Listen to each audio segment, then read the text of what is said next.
کراچی میں ہمارے جاننے والی ایک بہن شادی ہے اور نکاح کا وقت ہے، ہوٹل ہے، عصر کی نماز کا وقت آ گیا، قرآن کی حافظہ تھی، اس نے قرآن کی لاج رکھی، اللہ نے اس کی لاج رکھ دی۔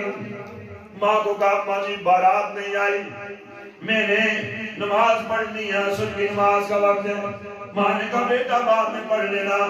بیٹی نے کہا ماں بعد میں کیا پتا زندگی وفا کرتی ہے یا نہیں۔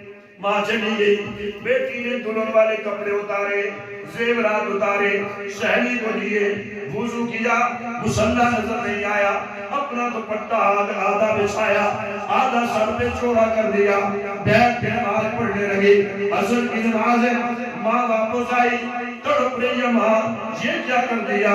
بارات آ گئی، ذلیل ہو جاؤ گی، نکاح کا وقت ہو گیا، لوگ نعرے دیں گے۔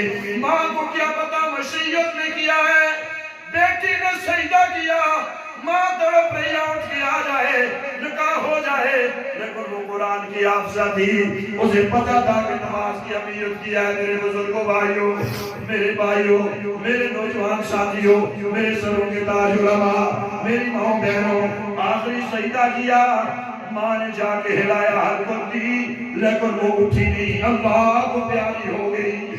اسے کیا پتا کہ میرا جو سجدہ ہوگا عصر کی نماز کا آخری سجدہ ہوگا، کوئی پتا نہیں۔ ماں چیختی ہوئی باہر آئی، کہنے لگی یہ کیا ماجرا ہے؟ میں نے کہا ماں تجھے سلام ہو، بیٹی قرآن کی حافظہ تھی، تو نے کہا بعد میں نماز پڑھ لیں گے، لیکن اسے پتا تھا کہ اللہ کا جو حکم ہے وہ پہلے ہوا کرتا ہے۔ سجدے کی حالت میں موت آئی، کوئی کس حالت میں اٹھایا جائے گا، کوئی کس حالت میں اٹھایا جائے گا۔ آپ کی یہ بیٹی قرآن کی حافظہ، سینے میں قرآن ہوگا، سجدے کی حالت میں اٹھائی جائے